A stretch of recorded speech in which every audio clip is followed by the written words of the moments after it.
আইনের হাত যে কত লম্বা এবং অন্যায়ের সাম্রাজ্য যতই প্রভাবশালী হোক না কেন, তা যে একদিন ভেঙে পড়তে বাধ্য তা আরও একবার প্রমাণ করল উত্তর 24 পরগনার টাকির গ্রাউন্ড জিরোর এই ছবি। আদালতের চাবুক আর জাস্টিসের হাতুড়ির ঘায়ে অবশেষে ধুলোয় মিশে গেল বেআইনি ক্ষমতার তাসের ঘর। প্রভাবশালীদের দীর্ঘদিনের সমস্ত দম্ভ চূর্ণ করে গড়িয়ে দেওয়া হলো সেচ দপ্তরের জমি দখল করে গড়ে ওঠা বেআইনি নির্মাণ টাকি সিটি গেস্ট হাউস সহ দুটি বড় এবং বিলাসবহুল হোটেল। এতদিন উত্তরপ্রদেশের যোগী আদিত্যনাথের রাজ্যের যে বুলডোজার নীতি সংবাদ শিরোনামে থাকতো, এবার সেই চেনা ছবি দেখা গেল পশ্চিমবঙ্গে।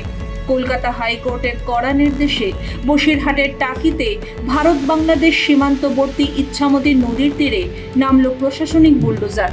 শুরু হলো টাকির বুক চিরে গড়ে ওঠা দুই হেভিওয়েট বেআইনি হোটেল ভাঙার হাই ভোল্টেজ কাজ।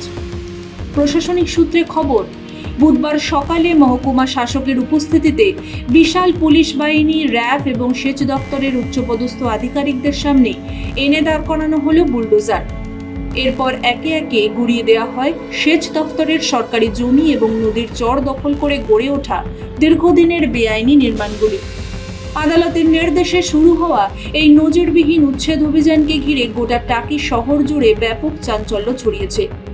প্রশাসন ও স্থানীয় সূত্রে খবর, ইচ্ছামতি নদীর তীরবর্তী সেচ দফতরের কোটি কোটি টাকার জমি জবরদখল করে সম্পূর্ণ নিয়ম বহির্ভূতভাবে ওই দুটি হোটেল নির্মাণ করা হয়েছিল।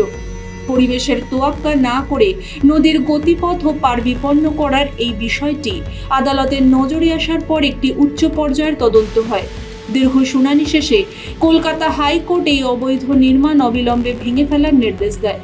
অভিযানকে ঘিরে অপ্রীতিকর পরিস্থিতি বা আইন শৃঙ্খলার অবনতি এড়াতে পুরো এলাকা ঘিরে ফেলে পুলিশ। এরপর ধাপে ধাপে গর্জে ওঠে বুলডোজারের চাকা। শাসক দলের এক শ্রেণীর প্রভাবশালী নেতার ছত্রছায়ায় কোটি কোটি টাকার এই বেআইনি সাম্রাজ্য গড়ে তোলা হয়েছিল। অবশেষে পরিবেশ ও সরকারি সম্পত্তি রক্ষার তাগিদে কিছু সচেতন নাগরিক ও পরিবেশ কর্মী বিষয়টি আদালতের নজরে আনে। দীর্ঘ আইনি লড়াই শেষে হাইকোর্ট এই অবৈধ নির্মাণ উপড়ে ফেলার কড়া নির্দেশ দেয়। এদিন সকাল থেকেই যেন সাধারণ মানুষের চাপা ক্ষোভ আর দুর্নীতির দম্ভকে পিষে দিয়ে একের পর এক কংক্রিটের দেওয়াল ভেঙে গুড়িয়ে দিতে থাকে বুলডোজার।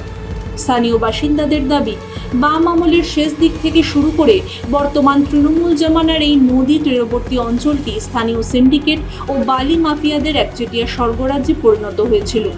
টাকির পর্যটনকে ঢাল করে শাসক দলের এক শ্রেণীর প্রভাবশালী নেতার প্রত্যক্ষ মদতে সরকারি জমি লুটের এই কারবার অবাধে চলছিল। আর এখানে কাঠগড়ায়কে সেই তৃণমূলেরই এক নেতা। অভিযোগের তীর যার দিকে সেই টাকি সিটি গেস্ট হাউসের মালিক তথা তৃণমূলের জেলা পরিষদের সদস্য শাহানুর মণ্ডল। যদিও বর্তমানে জেলেই রয়েছেন শাহানুর, তোলাবাজি, জমি দখল ও দাদাগিরির অভিযোগে দিন কয়েক আগেই পুলিশ তাকে গ্রেফতার করেছে। অভিযোগ, ক্ষমতার দাপট দেখিয়ে সেচ দফতরের জমি ও নদীর চর গ্রাস করেছিলেন তৃণমূল নেতা শাহানুর মণ্ডল। স্থানীয় বাসিন্দারা এর আগে মহকুমা শাসক থেকে শুরু করে জেলা স্তরে একাধিকবার স্মারকলিপি দিলেও কোনো লাভ হয়নি। অবশেষে আদালতের হস্তক্ষেপে স্বস্তির নিঃশ্বাস ফেলছেন এলাকার সাধারণ মানুষ।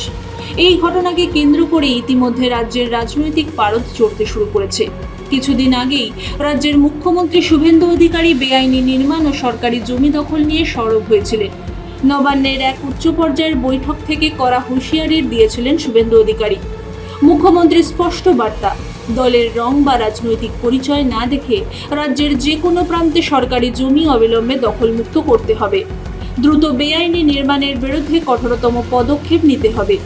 টাকির এই ঘটনা যেন সেই নির্দেশেরই প্রতিফলন। তৃণমূল জামানায় নিচুতলার কাটমানি ও সিন্ডিকেট সংস্কৃতির কারণেই গোটা রাজ্য জুড়ে আজ বেআইনি নির্মাণের এই রমরমা। টাকির ইচ্ছামতি নদীর পাড়ের এই উচ্ছেদ কেবল দুটি বেআইনি হোটেল ভাঙার বিচ্ছিন্ন ঘটনা নয়, বরং তা বছরের পর বছর ধরে চলা এক গভীর রাজনৈতিক ব্যাধির বহিঃপ্রকাশ।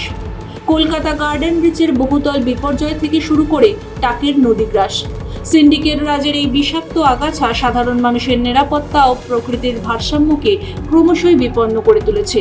কখনো কখনো নিয়েছে সাধারণ মানুষের প্রাণও। গার্ডেন ব্রিজ থেকে টাকি তৃণমূলের আমলে দিকে দিকে গজিয়ে ওঠা বেআইনি নির্মাণ আজ তার সবচেয়ে বড় প্রমাণ। ব্যুরো রিপোর্ট, মাধ্যম।